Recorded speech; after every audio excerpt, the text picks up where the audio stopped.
Welcome to the Dietitian Career Success Show. I am your host, Stacey Dunn-Emke.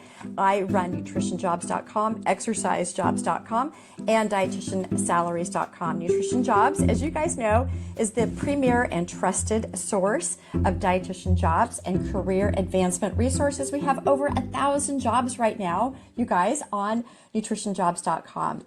You can also create a resume profile and employers can actually find you. All right, so let's get into the show.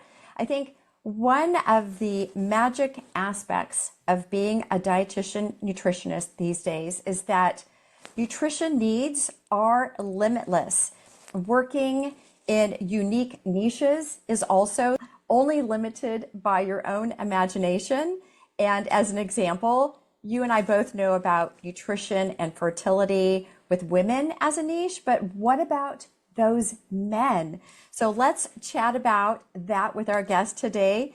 Dara Bergen, welcome. Hello, so happy to be here.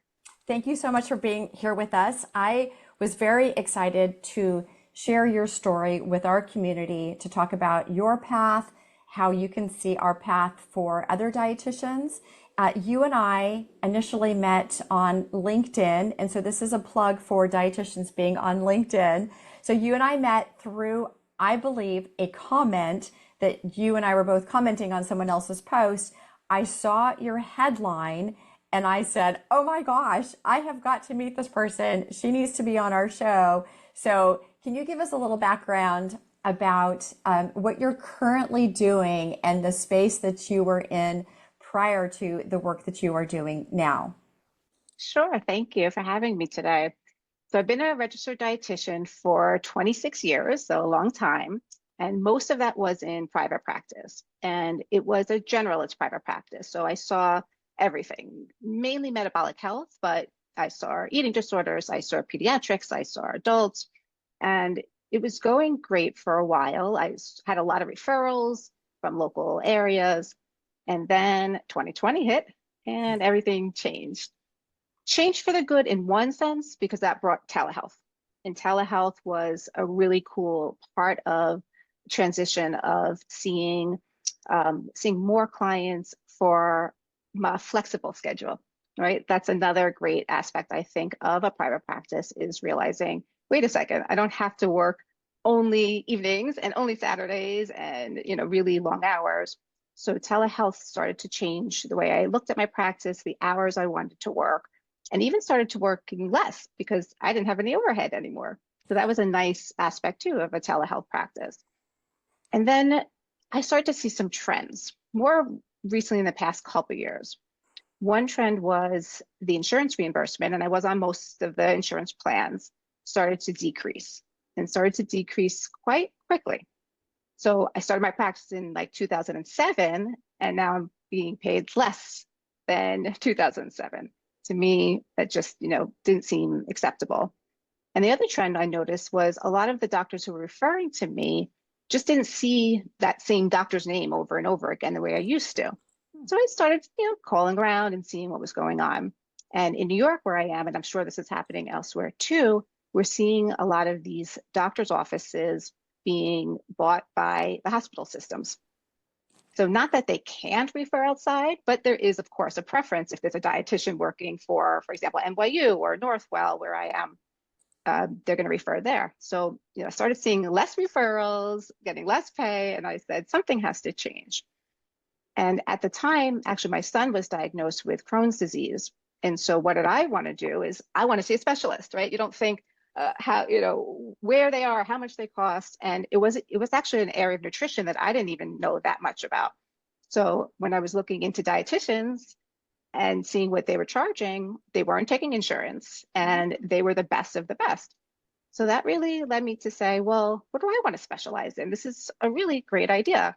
And also the thought of not having to, relearn all the different aspects of nutrition, all the information coming in, real information, fake information. So I just thought that would be a nice way of picking one topic, one area. And I started to think, well, what do I really love to see? And I do really always love to see my fertility patients. I had some fertility endocrinologists referring to me. I had some fertility issues as well. So I just always loved working with the motivation of these clients. And it was so rewarding. And you know how life works. That day, I get an email of continuing education, a great international course from Early Life Nutrition Alliance. I'm not sure if you heard of them, the Elner Group. I needed credits for, our dietitian credits anyway. So I clicked on it. And once I learned about the male model, right, circling back, I know long way to answer your question. So I knew I wanted to do a specialty. I thought about fertility, but it was the male model, the module, I mean, that was like, whoa, wait, what? Like, how much does sperm health contribute to the health of the pregnancy? Not only the conception, but the health of the mother, the outcomes, what's called epigenetics, like, what the father eats could be affecting the grandchildren. And it was just this light bulb of an area that's been overlooked. So from that moment on last year, I just jumped right into this. And I still have my other private practice, but I'm really heavily focusing now on my male fertility clients. Oh my gosh, thank you for that story. I was riveted. I have 1,000 questions. I'm sure everyone else does as well. I think as dietitians, we went into our didactic practice and our internships thinking about these are the paths that are available for us. This is how nutrition is delivered in our country. This is how we get paid, and that's that, right? It turns out that our career is also subject to the same adaptations that are required to stay viable, just as other disciplines are, whether you're working in technology or in finance or in sales. Dietitians, I think, are slow to come to the idea that I might need to pivot. In fact, I've been interviewing a few dietitians who have had to make this pivot, coming after a point of realizing that their business was needing to pivot, that their business was not thriving or not moving in the direction they thought it was going to because the environment changed, the circumstances changed, the patient population has changed, or as you were saying, the referral systems have changed, or the money has decreased or changed. So all legitimate reasons to sort of take a step back and think about, like, what are the needs? I'm here to be of service, and how can I be of service? And I love that you embraced a change and figured out what that could be from your own perspective. It does take a little bit of our own lived experience to be able to make a career change. So that's really interesting how you came about this as well. So I'm super interested though in the actual topic. Okay, so again, we all know about female fertility and nutrition, but can you give us a little give us the nuts and bolts of male fertility nutrition? Can you tell us a couple tidbits that would be of interest to a dietitian wanting to know what you're actually delivering? Sure. So we look at trends of sperm analysis, and they are going down, down, down, down, down. And there's a lot of couples going through fertility treatments. And who's getting looked at, right? It's the females. They're poked and prodded and doing all kinds of testings. And a lot of times it's not even really an answer. There's a lot of women that are diagnosed with unexplained fertility. And I even had clients who had, 6, 7 IVF cycles.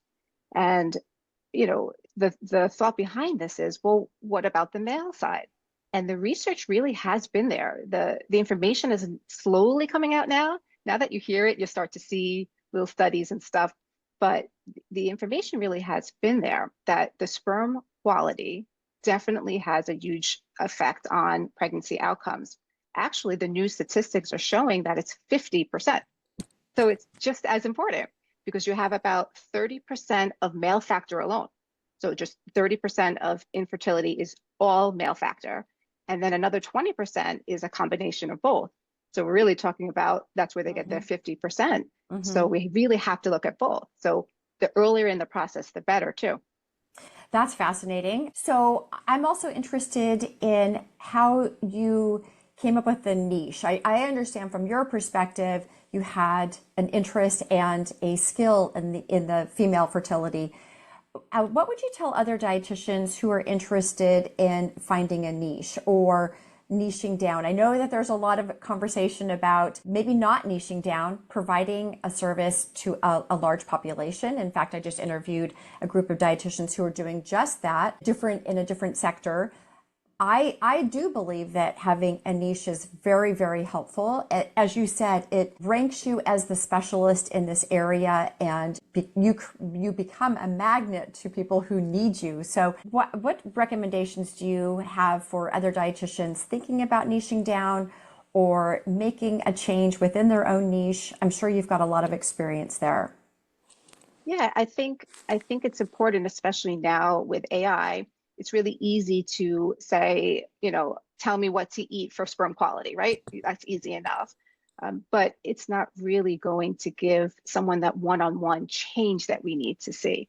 So when you want a niche, you want to see, well, what are some areas where nutrition changes are really impactful and what people need to make these changes, right? If it was that easy, we all would be exercising properly and eating and cooking these amazing meals. But, in reality, you have to meet someone where they're at. So, when you want a niche, and another reason why I liked working with this population is when working with men in general in my metabolic practice, I do find it's very goal oriented. And so, if you give them a task, right, one or two things, they'll do it. They come back like, oh, wow, you actually stopped drinking soda, or, oh, wow, you changed from the fried meal to a baked meal. So I do find that if you find an area, that you love, right? You have to love it. You have to have passion for it because you want to read about it all the time. You want to read the studies. You want to really be the expert. If they're coming to you, the expert, you want to be the expert. So you want to read a lot about it. But I think it's also in our field good to find a population where the results are meaningful, that the changes they make. And with sperm health, it's really metabolic health too. So I took something that I was already, I thought, pretty good at, working with males, working on goals, changing habits. And so it's really almost the exact same information, but it also helps their sperm. That's so funny that you bring up the difference in genders because I used to do outpatient nutrition counseling at a hospital years ago, and I would always laugh. I enjoyed the men that would come in who wanted to make a particular change, and they would return for their follow-up visits with spreadsheets and checkoff lists. They would create a lot of personal accountability that they wanted to show me. It wasn't just that they had done it for themselves, but they wanted to show me what they had done. And I loved it, like very task oriented. That's really interesting that you have that observation as well. So Yeah, like give me 10, you want me to take 10,000 steps? I show you, here's my charts, I take 10,000 steps. So, yeah, and more so, I've been doing a lot with glucose monitors. So we do find that insulin resistance is really affecting sperm health as well. And so even catching it before the pre-diabetes, high insulin levels, it's one of the labs I like to get when I'm working with a client. And we give them the continuous glucose monitor and you can see it. So when you can't unsee something that you saw. So when they see that, the reason why I don't want them to have the bagels and the pizza all the time, they see these spikes. And that's a great tool as well. So another thing with a niche is giving people some tools where they can see again that your information, your help is really translating to change. that's fascinating. I'm curious about when you move into a different niche, how does your marketing or referrals change? Did you have to switch gears or did you have to learn a little bit of who that target market might be and where they can be found and how they can find you? How does your marketing look these days? Great question, because that's where I am at right now. That's like my day, 24 hours a day. No, but actually marketing Mondays. So that's my schedule. So Mondays, I actually don't see clients until the evenings. That's my one evening day. So I spend Mondays for marketing, and that's where I'm at now. I'm trying to find where my guys are. So I've narrowed it down to urologists. So I've been sending out some emails, some pop-ins, some regular mails, some information. So I've been doing urologists, and then I've also made some great connections at surrogacy centers because there's a lot of single intended fathers working with these centers, and there's months and months of time that goes by, right? There's a big process there. And these men often are like, what can I do? Or they're a little anxious, I'm not part of this process. We're getting an egg donor, someone else is carrying this baby. But my role, I think, could be really huge in that area to say, no, there's a lot you can do. You haven't done the IVF yet. You haven't, froze your sperm yet. Let's really work on it with this time. So that's another area I've been working on. and also maybe some meetup groups, LinkedIn.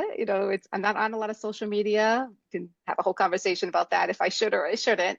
But I find LinkedIn has been great too. Some urologists have responded to some of the things I put up, but I've responded to them. So it's a slow process, but I'm trying to figure that out too. I love that. I'm always curious about how the sausage is made and what the day-to-day life looks like with somebody working in your niche. So you talked about your Mondays where you spend a good chunk of time marketing or getting referrals. And then it sounds like you're meeting clients at different times of the day. What does the rest of your week look like? What is or a typical day for you? That's a great question. And this is an area I think with private practice and telehealth that's great for working mobs and working parents in general, is that you really can define your schedule. And I've been good about that, and especially if you have the specialty in this niche, they'll come to you. So I've always worked part-time too. So since I started my practice, I've been able to maintain a good salary working part-time because I decided these are the hours I want to work. So because I still have school-age children, Tuesday through Friday, I'm really only seeing clients from 9 to 2 p.m. So when they come home from school, I'm done. And at first that was a jump too, to say, well, what if people, don't sign up? And of course, everybody wants evenings and weekends. And I do. I have my one Monday, and I also do Sunday mornings. So I'll see a couple clients Sunday mornings. But these are my hours, and they fill up. And if they don't, there's great dietitians out there. If you want to work evenings and that works for you, that's great. But I do think that dietitians should define their schedule, and work life is much happier that way. Like, these are the hours I want to work, and this is what I'm available. And it really helps me with that balance.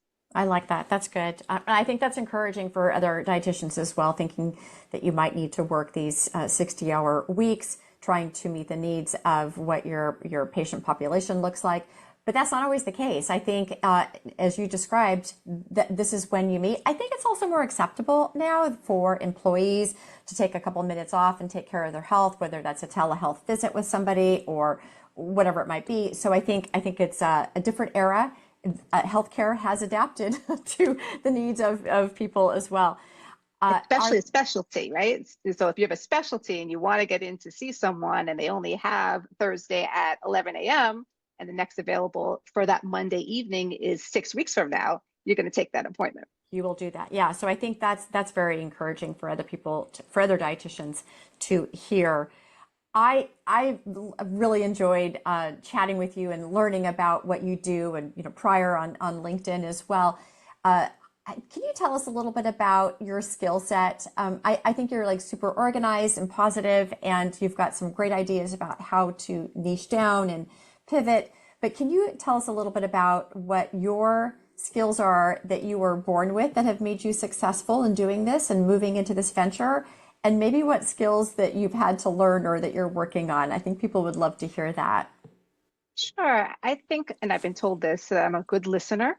And I think that's really important in our field, to meet people where they're at. And so our nutrition assessments, another great thing about private practice and specialty, is you can define how long you want that initial assessment to be.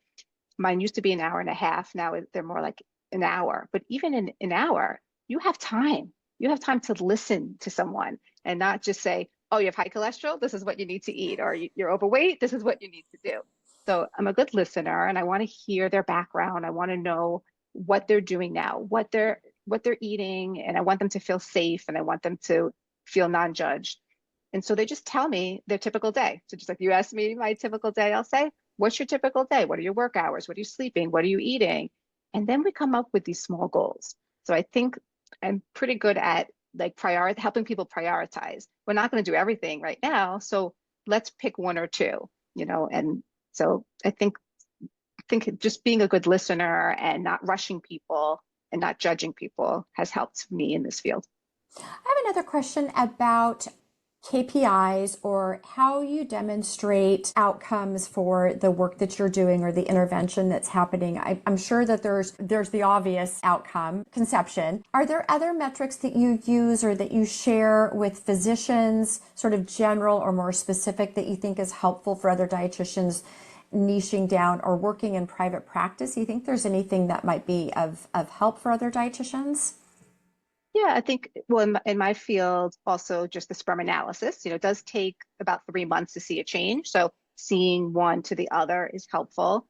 I think seeing the metabolic labs, so if triglycerides were high or BMI was really high, those metrics I think are really important to share with the referral sources too. So in outcome studies, I have my master's in public health, so I learned about outcome studies. And so that I think is helpful. You're not naming any names, you're just keeping track of some of these statistics. And I think for the referrals, that's very helpful. Yeah, that's fantastic. I appreciate that. Dana, it's so fun chatting with you and learning about this. I'm fascinated, and I know that my community will also be fascinated and very much be interested in all of the words that you have to share. I always like to end conversations on dietitian salaries, and as you know, a lot of dietitians are not always happy with their income or the revenue or the money that they're making. What ideas do you have for dietitians on how we can make more money as a profession? One one thing I think is to not just take that first job and that job offer. And I remember doing this 26 years ago.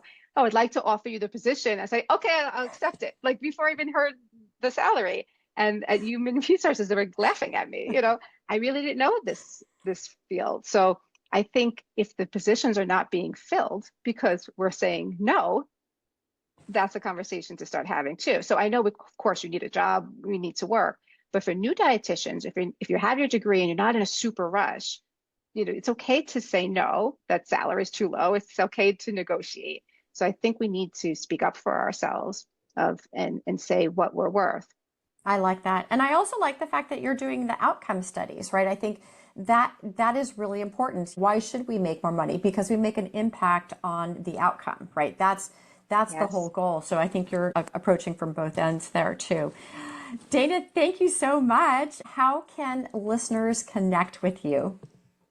So LinkedIn is probably the best. I may be on socials. I'm working on my new website. So you could say hi, contact me at darabergen.com.